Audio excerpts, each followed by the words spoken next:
টার্গেটের মধ্যেই মার্কেটটা থেকে আবার বের হয়ে যাইতে হবে। অল্প প্রফিট নিয়ে বের হয়ে যাইতে হবে। যারা লোয়ার টাইম ফ্রেমে ট্রেড করে। এই আপনার ডলার আছে অল্প, আপনি অল্প ডলার দিয়ে আপনি হাই টাইম ফ্রেমে ট্রেড করতে পারবেন না। অনেকেই এই কনফিউজড থাকেন যে কোন টাইম ফ্রেমে? সবাই বলে যে হাই টাইম ফ্রেমে। হ্যালো ভিউয়ার্স, আসসালামু আলাইকুম। ভিউয়ার্স আবারও চলে এলাম ফরেক্স মার্কেটের এনালাইসিস নিয়ে। যারা আমার চ্যানেলটা সাবস্ক্রাইব করেছেন তাদেরকে অনেক, অনেক ধন্যবাদ। আর যারা সাবস্ক্রাইব করেননি বা দেখছেন আমার ভিডিওটা, সাবস্ক্রাইব করে রাখবেন, বেল আইকন ক্লিক করে রাখবেন। আমি প্রতিদিনই মার্কেট এনালাইসিস দিয়ে থাকি। যেই কারেন্সি গুলা বা যেই পেয়ার গুলাতে ট্রেড করার সুযোগ আছে বা যেই পজিশন গুলাতে ট্রেড করার মতো অবস্থায় আছে, শুধুমাত্র ওই কারেন্সি কয়েকটা নিয়েই আলোচনা করি। বিশেষ করে যারা এনালাইসিস করার জন্য কারেন্সি পেয়ার নিয়ে কনফিউজ থাকেন যে কোন কারেন্সিতে সুযোগ আছে বা কোন কারেন্সিতে সুযোগ নেই। তাদের জন্য অনেক হেল্পফুল এই চ্যানেলটি। কারণ আমি প্রতিদিনই এই কারেন্সি গুলাতেই এনালাইসিস দেই যেগুলা শুধুমাত্র ট্রেডিং করার সুযোগ থাকে বা সহজে ট্রেডিং করা যায় বা একটা অপরচুনিটি থাকে। তো ভিউয়ার্স আজকে চলুন দেখি কয়েকটা পেয়ার আর অয়েল নিয়ে একটু ডিসকাস করব। ডলারের সিচুয়েশন তো দেখতেছিলেন মার্কেটের যেই ফর্মুলা বা মার্কেটের যেই প্রিভিয়াস হিস্টরি, তারপরে লিকুইডিটি লেভেল গুলা, এই লেভেল গুলা সব প্রতিনিয়তই আমি মার্ক করি এবং আমি আপনাদেরকে সেই জিনিসটাই শেয়ার করি। দেখেন ডলারের সিচুয়েশন এর মধ্যে ডলার এখন দেখেন এই লেভেলটা ব্রেক করার পরে এই যেখানে যে একটা অর্ডার ব্লক ফলো করছিলাম আমরা, এই অর্ডার ব্লকটা ব্রেক করে দিয়ে ডাউনে চলে আসছে। এখন দেখেন এইখানে কিন্তু রেস্ট করছিল। আমরা যেই প্ল্যান করছি যে এইখান থেকে একটা রিজেকশন দেবে। কারণ এখানে একটা অর্ডার ব্লক আছে। এই রিজেকশনটা ঠিকই দিছে একটুখানি। রিজেকশন দিয়ে তারা কি করছে আবার একটা ফেক ব্রেকআউট দিয়ে ডাউনে চলে আসছে মার্কেটে এবং রিটেস্ট করে ফল করছে। এখানে যারা ট্রেড করে থাকেন বড় ব্লক ধরে তাদের কিন্তু স্টপ আউট করছে। কিন্তু একটা জিনিস মনে রাখবেন যে আপনার একবার স্টপ আউট করছে, স্টপ আউট থেকে আপনি একটা জিনিস যা শিখছেন সেটা হলো যে মার্কেট যখন ডাউন ট্রেন্ড থাকে তখন বাই পজিশন খুব সাবধানে দিতে হয়। মার্কেটটা কিন্তু ডাউন ট্রেন্ড। হাই টাইম ফ্রেমে আমরা যখন দেখি যে ডলার পুরোপুরি ডাউন ট্রেন্ড। ডলার একটা পুরোপুরি ডাউন ট্রেন্ড কোথায়? এখানে একটা সাপোর্ট নিছে। তো এই ডাউন ট্রেন্ড এর মার্কেটে আমরা যখনই বাই দিব তখনই একটা রিস্ক এর মধ্যে পড়ে যাবো, তাই না? তো সেই হিসেবে আমরা বুঝতে পারি যে ডাউন ট্রেন্ড এ কখনোই বাই পজিশন দিতে হয় না। আর কাউন্টার ট্রেড যেটাকে বলি সেটা একটু বুঝে শুনে দিতে হয়। অল্প টার্গেটে বের হয়ে আসতে হয়। যাই হোক, এখন মার্কেট যেহেতু একটা সাপোর্ট এ অবস্থান করতেছে, এখন একটা আপনারা প্ল্যান খুঁজতে পারেন। কিভাবে দেখেন, সাপোর্টটা দেখাই। ডেইলি চার্টে ভালোমতো বোঝা যাচ্ছে। এই যে সাপোর্টটা, এই সাপোর্টে কিন্তু প্রচুর পরিমাণ ট্রেডাররা এখানে অবস্থান করতেছে। আর এখানকার রিজেকশন গুলা খুবই ইন্টারেস্টিং দেখেন। এখানকার রিজেকশন গুলা কেমন হয়েছে লোয়ার টাইম ফ্রেমে গেলে বোঝা যায় যে রিজেকশন গুলা কত। এখানে আসার সাথে, সাথে মার্কেট একটা হিট করে আপে চলে গেছে। অর্থাৎ এখানে আসার সাথে, সাথে একটা বাই পজিশন বা বাই অর্ডার করছে। বড়, বড় বাই অর্ডার করছে। তো দেখেন এই লেভেলটাতে কি ছিল? গ্যাপ ছিল। একটা গ্যাপ ছিল। মার্কেটটা হিউজ মুভ দেওয়ার পরে আবার রিভার্স করে এই গ্যাপ গুলা ফিল আপ করছে। আরেকটু লোয়ার টাইম ফ্রেমে যাই। এখন এখানে অনেক ইন্টারেস্টিং একটা বিষয়, যারা টাইম ফ্রেম নিয়ে কনফিউজ থাকেন যে কোন টাইম ফ্রেমে ট্রেড করব।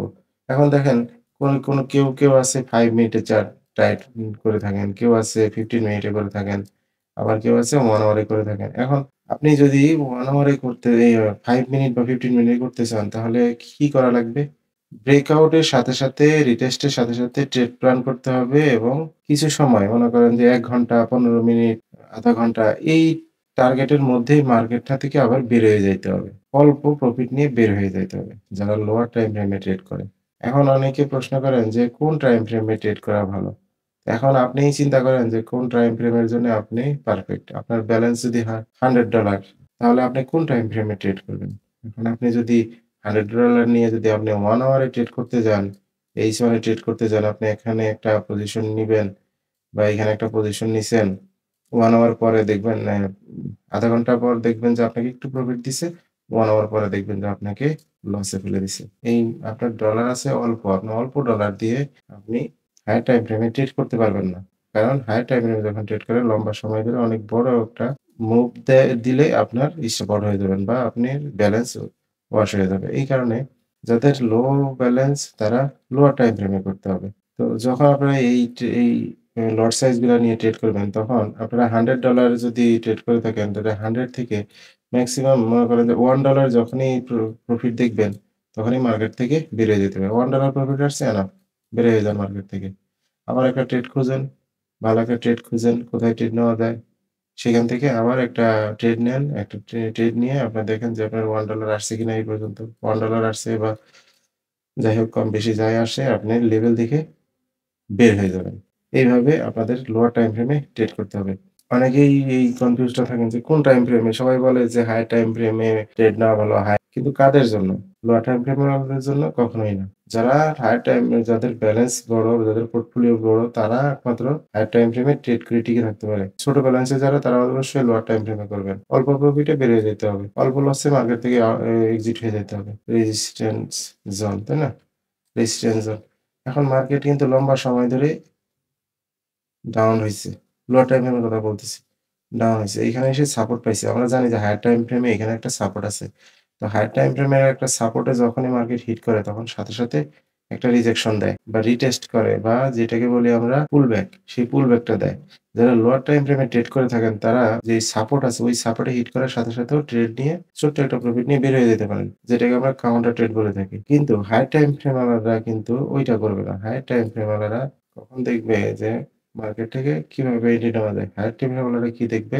যে মার্কেট আছে ডাউন ট্রেন্ড। এখানে একটা সাপোর্ট নিচ্ছে।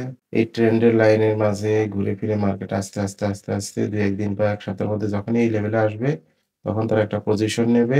এই লম্বা সময়ের জন্য একটা পজিশন নেবে। ১ মাসের জন্য, ১.৫ মাসের জন্য একটা পজিশন নেবে। কিন্তু লোয়ার টাইম ফ্রেমাররা তারা এটা করতে পারে না। লোয়ার টাইম ফ্রেমাররা কি করবে?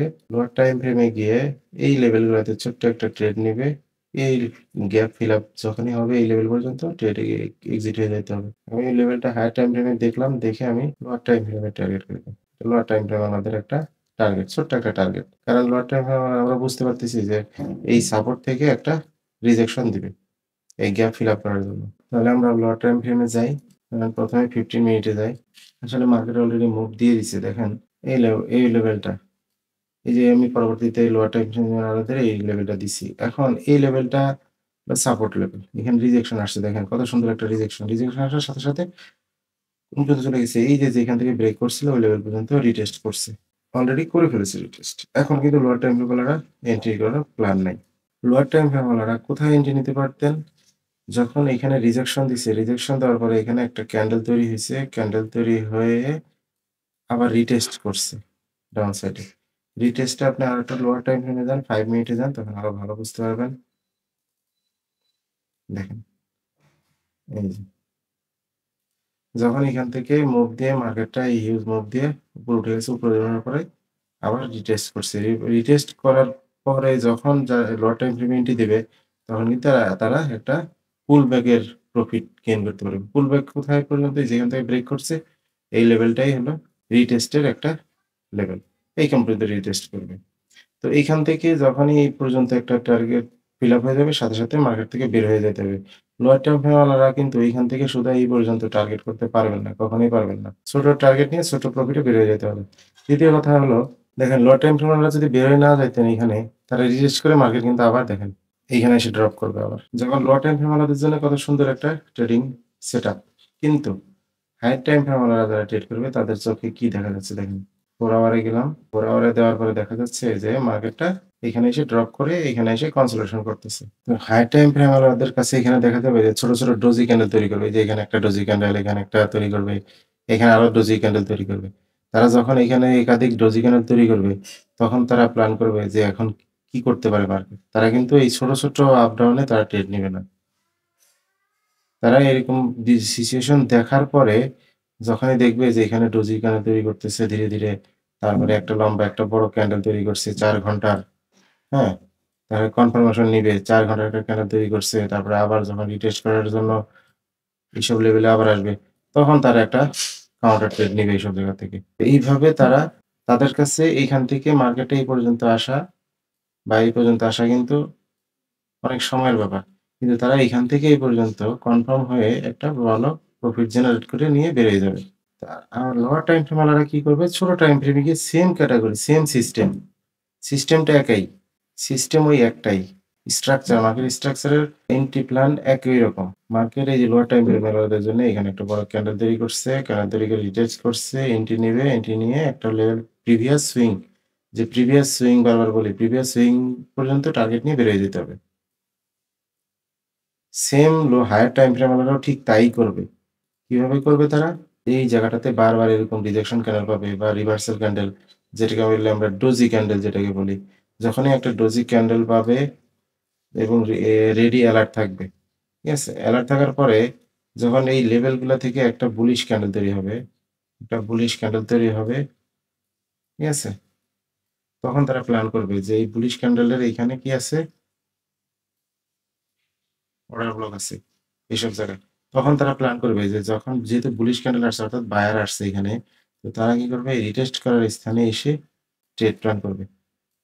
সিস্টেম একই। তারপরে মার্কেট উপরে যাবে। আর যদি মার্কেটটা এখান থেকে উপরে না গিয়ে মার্কেটটা এখান থেকে ব্রেকআউট দিয়ে দেয়, ডাউন সাইডে আসে, তাহলে আবার নতুন প্ল্যান করবে। ডাউন সাইডে যদি চলে আসে, তবে ডাউন সাইডে আসার পূর্বে আমরা জানি যে মার্কেট আপ সাইডে লিকুইডিটি নেবে।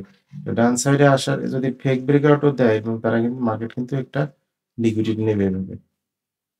ঠিক আছে? এভাবে নিয়ে তারপরে ডাউনে আসবে। কেন বলতেছি? মার্কেটের হিস্ট্রি অনুযায়ী হিস্ট্রি রিপিট যেটাকে বলি, হিস্ট্রি কি বলে দেখেন। হিস্ট্রি এটাই বলে যে মার্কেট কোন লেভেল ব্রেক করলে সে প্রিভিয়াস সুইং রিটেস্ট করবে।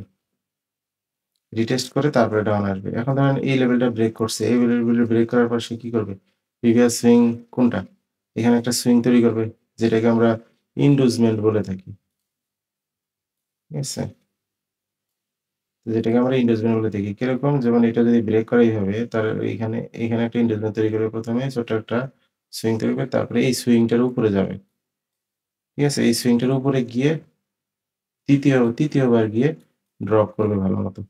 তখন দেখা যাবে যে মার্কেটটা এই যে এইভাবে সুইং তৈরি করে আসছে। মার্কেটের স্ট্রাকচারটাই এমন। মার্কেট ড্রপ করবে, মার্কেটের এই একটা লেভেল, মার্কেট এখান থেকে এসে আস্তে, আস্তে ড্রপ করবে, ড্রপ করে ব্রেক করে রিটেস্ট করবে, রিটেস্ট করে এখানে একটা সুইং তৈরি করবে। ঠিক আছে? সুইং তৈরি করে এইভাবে এই সুইং গুলা নিবে, সুইং গুলা স্টপ আউট করে তারপরে ডাউনে যাবে। কারণ কি? যেহেতু আমরা জানতেছি যে এটা একটা ডাউন ট্রেন্ড। মানে মার্কেট এই কাহিনীগুলাই ঘটাবে বারবার। একদম মার্কেটের শুরু থেকে শেষ পর্যন্ত এই স্ট্রাকচারটাই সবসময় করে থাকে। কিছু, কিছু সময় নিউজ যেটা আসে, নিউজে যদি ব্যাড নিউজ আসে বা পজিটিভ নিউজ আসে তখন একটা বড় একটা ক্যান্ডেল দিয়ে মার্কেট ডাউনে অথবা আপে যায়। কিন্তু তার কয়েকদিনের মাঝেই এই বড় ক্যান্ডেলটা আবার সে রিকভার করে অন্তত 50%। এভাবে মার্কেট মুভ করতে থাকে। আচ্ছা, আরেকটা সময় মুভ করে আরকি যেটা আমরা এনালাইসিস এর বাইরে থাকে ওই মুভ করে যেমন নিউজের মুভ গুলা এনালাইসিস এর বাইরে থাকে। ওই সময় কোন এনালাইসিস কাজ করে না। আচ্ছা আরেকটা থাকে সেটা হলো মান্থলি। মনে করেন ধরেন যে এইভাবে মার্কেটটা হ্যাঁ, ২-৩ সপ্তাহ ধরে ১ মাস ধরে আপে গেছে। ঠিক আছে? এই মাসের শেষে দেখা যাবে যে নিউজ যে ব্যাড নিউজ বা পজিটিভ নিউজ যেটাই হয়, মাসের শেষে দেখা যাবে। তখন দেখা যাবে মান্থলি কিছু, কিছু নিউজের ফলে মার্কেটটা কোনো স্ট্রাকচার ফলো করবে না। যেমন এই যে হবে এটা এই যে স্ট্রাকচার গুলো আমরা বলি, এগুলো ফলো করবে না। একদম উপর থেকে শুরু করে ডাউন পর্যন্ত। ১ মাস ভরে ১ মাস ধরে যদি মার্কেট আপ ট্রেন্ড এ থাকে, ঠিক আছে? আপ ট্রেন্ড এ থাকে সে ২ দিনের মাঝে এখানে চলে আসবে। ঠিক আছে? এটা করবে। এটা মাথায় রাখতে হবে। মার্কেট যেকোনো সময় যেকোনোটা করতে পারে। ঠিক আছে? আচ্ছা এই বিষয় নিয়ে অনেক কথা বললাম। বিটিসি আচ্ছা আরেকটা জিনিস যেটা আমি বলতে চাচ্ছিলাম সেটা হলো যে ২০২৫ সালের শুরু থেকেই আমরা দেখতে পারতেছি যে মার্কেট তার যেই ট্রেন্ড চেঞ্জ করা শুরু করছে। ঠিক আছে? নভেম্বর-ডিসেম্বর থেকেই শুরু করছে। ২০২৫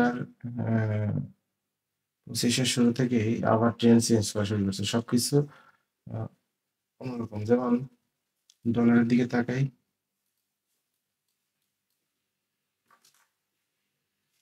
যেমন ডলারের দিকে তাকালে দেখা যায় যে ডলার ট্রেন্ড চেঞ্জ করছে। ওকে। তারপর বিটিসির দিকে দেখি। বিটিসির কথা বলি, বিটিসির কথা বলতেই হয়। দেখেন বিটিসির অবস্থা। বিটিসি কোথায় উঠছে? ১,১০,০০০ পর্যন্ত উঠে গেছে। অবাক একটা বিষয় যে, যে বিটিসি করোনার সময় এতটা ডাউন ছিল যেটা বলার বাইরে ১৫,০০০ ১৬,০০০ এ চলে আসছে। সেই বিটিসি আজ 1,10,000 টাকা ডলারে। চিন্তা করেন। এইখানে একমাত্র কারা প্রফিটেবল দেখেন, যারা বিটিসিতে বা ক্রিপ্টোতে যারা ট্রেড করতো, ইস স্পট ট্রেডিং করতো, তাদের হিউজ পরিমাণে একটা লাভ হয়েছে। যারা একটা ছোট্ট একটা কয়েন নিয়ে যারা বসেছিল, তাদের কয়েক গুণ প্রফিট আসছে। ঠিক আছে? তো ক্রিপ্টো যারা ট্রেড করে থাকে, তাদের এই বিষয়টাই আরকি অনেক ভালো জিনিস যে হোল্ড করে ধরে রাখবে, সেটা একটা সময় মার্কেট আপ হবে। ভালো কিছু কয়েন ধরে রাখলেই একটা প্রফিট গেইন করা যায় ১ বছর পরে। বাৎসরিক যেটাকে বলা হয়, বাৎসরিক যেই প্রফিটটা আসে সেটা অনেক ভালো একটা আসে। এই বছর যেহেতু বিটিসিও অনেক বড় একটা মুভ দিচ্ছে, ডলারও এখন অনেক rapidly রিভার্স করতেছে। তারপরে এদিক দিয়ে গোল্ডের সিচুয়েশন একটু কথা বলি। আচ্ছা, গোল্ড আরকি সর্বোচ্চ। যেই গোল্ড আমরা এই 2000 পর্যন্ত 2000 সামথিং পর্যন্ত আমরা এক্সপেক্ট করছিলাম যে এই পর্যন্ত এখান থেকে মার্কেট রিজেকশন দেবে।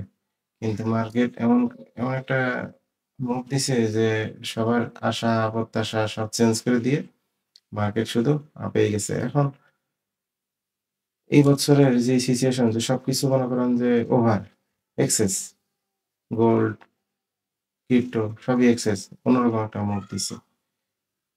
এখন এই বছরে অয়েল নিয়ে অনেক চিন্তিত।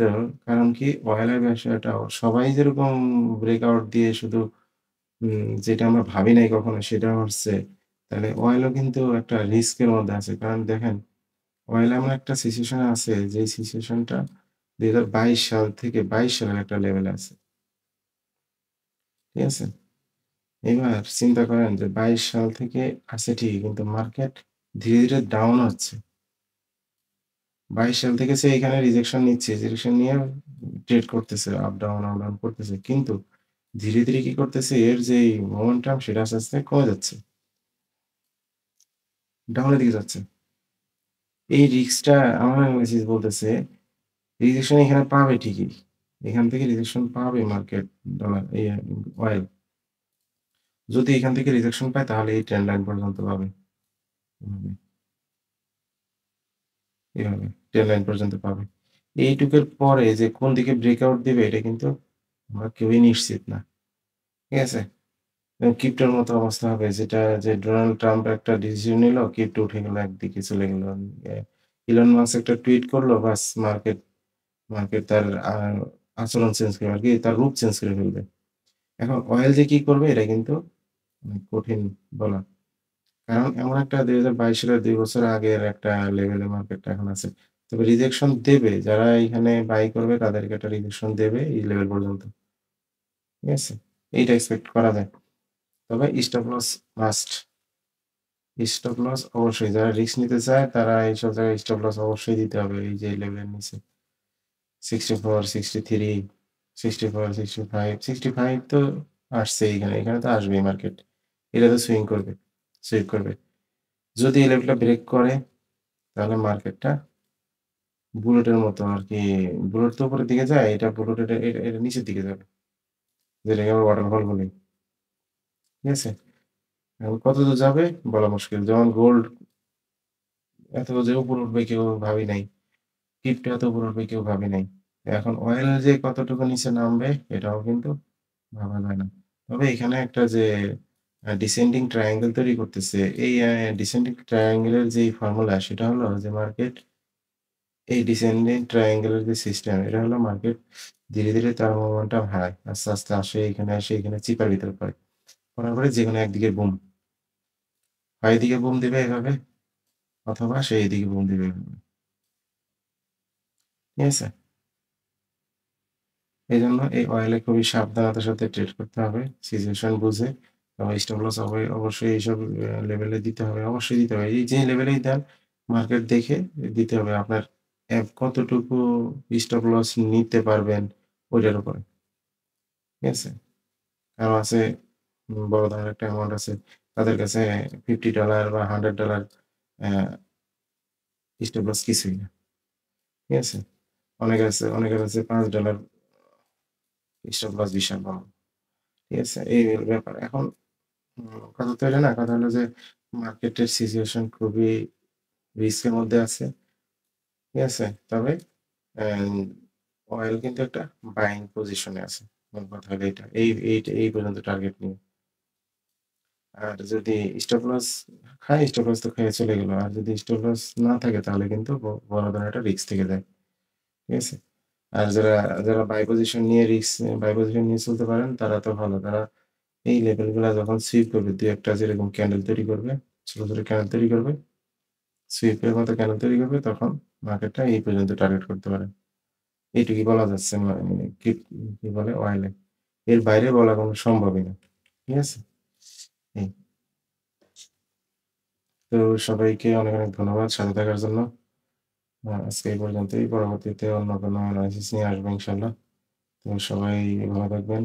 যারা চ্যানেলটা সাবস্ক্রাইব করেছেন তাদেরকে অনেক, অনেক ধন্যবাদ। আর যারা এখনো করেননি চ্যানেলটা সাবস্ক্রাইব করে বেল আইকন ক্লিক করে রাখবেন। কারণ আমি প্রতিদিনই যে এনালাইসিস গুলা দেই, এই এনালাইসিসটা হয়তো আপনার কাছে অনেক হেল্পফুল হইতে পারে। আপনারা এনালাইসিস করেন আর কমেন্ট করবেন, লাইক, শেয়ার করবেন। যদি আপনার কাছে ভালো লাগে তাহলে অবশ্যই লাইক করবেন। আর যদি ভালো না লাগে ডিসলাইক করবেন। No problem. বাট কিছু একটা করতে হবে। সবাইকে অনেক ধন্যবাদ। আল্লাহ হাফেজ। আসসালামু আলাইকুম।